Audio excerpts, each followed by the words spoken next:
so right. Nobody does care. He said all the right things.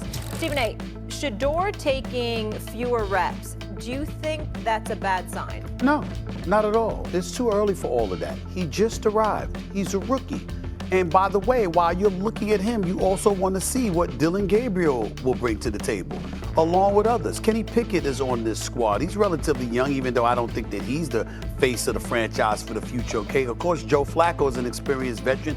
You got him there as a security blanket. You should have had him there last year, okay? But when I look at Shedeur Sanders, I mean, when you consider what he did, his career completion percentage is the best in the FBS, more than 71% for his career. He completed 74% of his passes last year, despite being sacked about 42 times, okay, 90 plus times over the 2 years that he was at Colorado.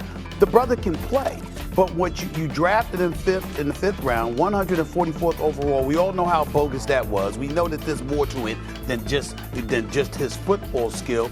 But him being there, you want to test a lot of things about Shedeur Sanders. And most of it, of course, his skill set is one thing because you want to make sure he can play on this level. But his temperament, his willingness to handle, not ability, because we know he has the ability, but his willingness to handle adversity. His willingness, you want to see if you're the Browns, how he's going to react to not being with the first team, all right, not being QB1 and taking a step back. You want to see how he's going to react while they're taking a look at Dillon Gabriel. You want to see what his temperament is like and what have you because of all the things that have been said about him. So I don't have a problem with it at all. I thought he gave perfect answers yesterday. But more importantly, Cleveland testing him this way doesn't bother me either because what you're trying to do is cement what you believe you already know about his character, not just his play. And I think that it's good for a young person in his position to be put through those tests because ultimately you're going to be tested. So why not start from scratch and try to test them now? Yeah, look, they've set themselves up pretty well, I believe, in the short term, and they also have a safety net, and they have a lot of options in the long term with the number of draft picks that they have coming next year, namely the pick that they're going to get from Jacksonville, and it's probably going to be a high pick. So yeah, Cleveland's sitting in a good spot, theoretically. As it relates to Shadour, look, I agree with Stephen A. I agree that they are trying to test him right now, whether that is purposefully or, secondarily, they are testing him right now. They're testing his resilience. They're testing his stick-to-itiveness. They're testing his ability to be intrinsically motivated to continue to stay in the book when I can tell you this, you're sitting over there during mini camps and OTAs right now. You're seeing a guy who was drafted 2 rounds ahead of you take reps with the ones when you're sitting there going, I'm better than that guy. I'm better than Dillon Gabriel, and I'm not getting the reps. They're going to be watching you. Scouts are watching you, the GM's watching you, owners are watching you. They're seeing your body language.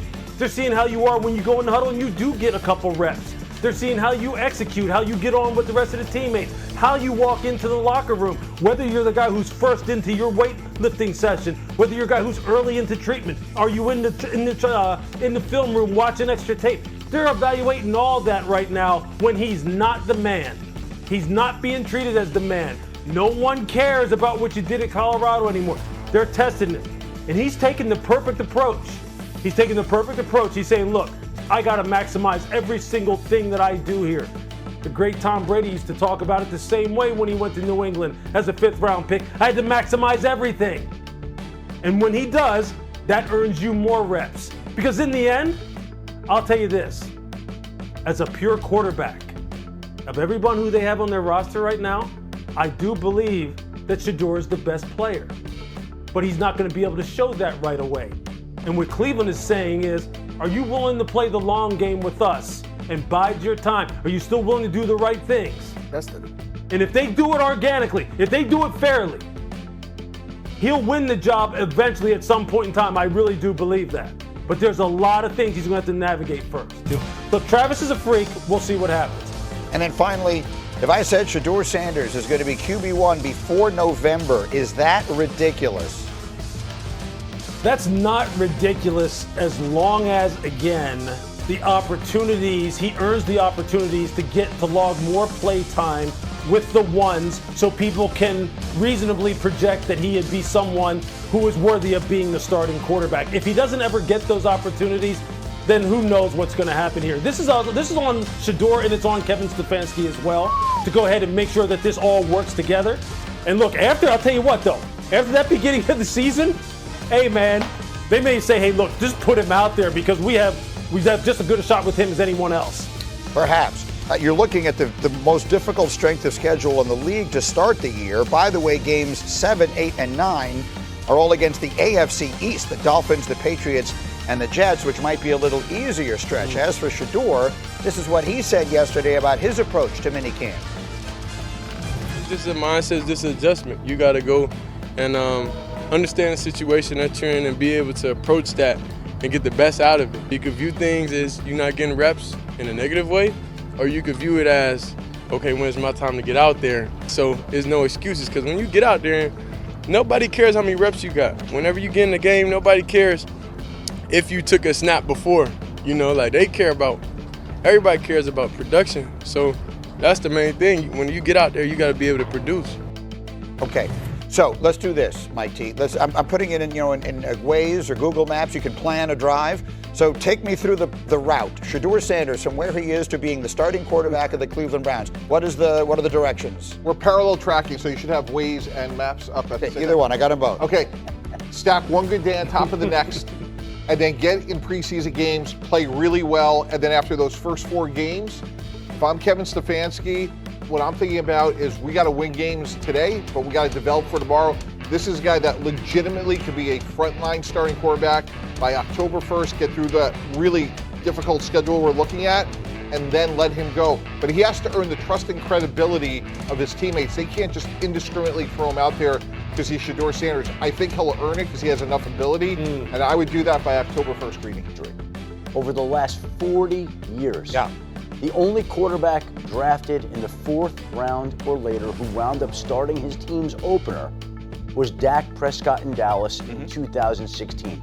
So every quarterback who's ever been picked in the 4th round or later has been unable to win his team's starting quarterback job on opening day. And the overwhelming chances are that Dillon Gabriel, the Browns' 4th round pick, and Shedeur Sanders, the Browns' 5th round pick, will not be starting on opening day, and it will be either Joe Flacco or Kenny Pickett. That the rookies will need some sort of break, the team losing games, an injury to a veteran, before they somehow get an opportunity. And it's important to note that the Browns are set up that if it doesn't go well this year, they have their 1st round draft pick and they have the Jacksonville Jaguars 1st round draft pick. In a quarterback-rich draft in 2026, the Browns already have 2 1s. Look, the Browns are easy to kick around. We all do it all the time, Lewis. But I think specifically with regards to the quarterback situation, it's a pretty good little setup. You got a couple of veterans. Either one of them might work out, be your bridge quarterback. You got 2 young guys that have some upside. Let's see if one of them winds up winning the job. And if not,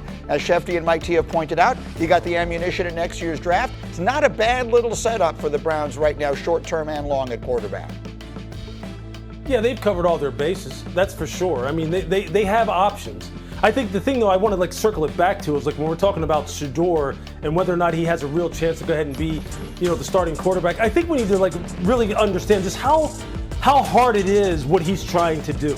Okay, Joe Flacco, Kenny Pickett, those guys are probably getting the lion's share of the reps right now. And just think about how uneven offenses look in the beginning of seasons with the quarterbacks who've gotten the majority of the reps, who've gotten 60, 70% of the reps with the ones, with the guys who they're going to play with. And we're talking about a 5th round, and I don't want to use 5th rounder. We're talking about a rookie quarterback who's spending a lot of time standing over there on the sideline, taking what we all call mental reps. And then when he goes out there, in order for him to earn more reps, he has to execute the same way that the veterans who are getting the majority of the reps execute in order for him to earn more reps. It really is a hell of a thing that he's trying to get done. And if he does wind up starting at some point this season, given the lack of reps that he's going to be getting right now, it's going to be a Herculean feat. And one that we won't be able to spend enough time talking about just how big of a deal that really is. 10 seconds. Yeah, agree. This is Bill Parcells' induction speech in Canton. Doors of an NFL locker room are wide open. It's the ultimate meritocracy. If you help us win, you're going to get a chance to stay. Hôm nay mình sẽ hướng dẫn các bạn cách làm một chiếc vòng đeo tay đơn giản.